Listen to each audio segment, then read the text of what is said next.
भारत की विदेश नीति इस समय इस बड़े ही संक्रमणकालीन समय चल रहा है, जहां पे ईंधन की समस्या व्यापक रूप में ले रखी है।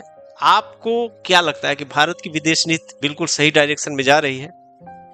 अगर आप पूछोगे तो मैं कहूंगा कि बिल्कुल भारत की विदेश नीति इस समय बहुत ही सही डायरेक्शन में जा रही है, क्योंकि सिचुएशन बहुत पैनिक है। एक एक आपका गलत स्टेटमेंट, बगल में युद्ध हो रहा है, युद्ध को खींच के लेके भारत में लेके चला आएगा, तब क्या स्थिति हो जाएगी?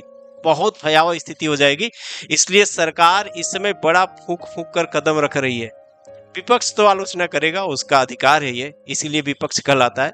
लेकिन हम लोगों को समझना चाहिए, भारत इस कंडीशन में नहीं है, या और बगल में आप ईरान को आप पाकिस्तान मत समझिए, अमेरिका इजराइल से हम युद्ध करने की स्थिति में है नहीं, और रूस और अमीर चाइना हमें इस मोर्चे पे किसी के साथ सहयोग नहीं करें। इसलिए इस समय भारत सरकार बड़े सूझबूझ से काम ले रही है। ईंधन के लिए ईरान से भी बात चल रही है, समझौता चल रहा है, और साथ साथ में हमारी सरकार वैकल्पिक ऊर्जा स्रोत पे भी प्रमोट कर रही है इस समय, और अन्य देशों को भी तलाश रही है, बातें भी चल रही है जहां से ईंधन की आपूर्ति की जा सके। तो पैनिक नहीं होना है, वस्तुस्थिति को समझते हुए हमें इस समय सरकार का भरपूर सहयोग करना है। बहुत बहुत धन्यवाद।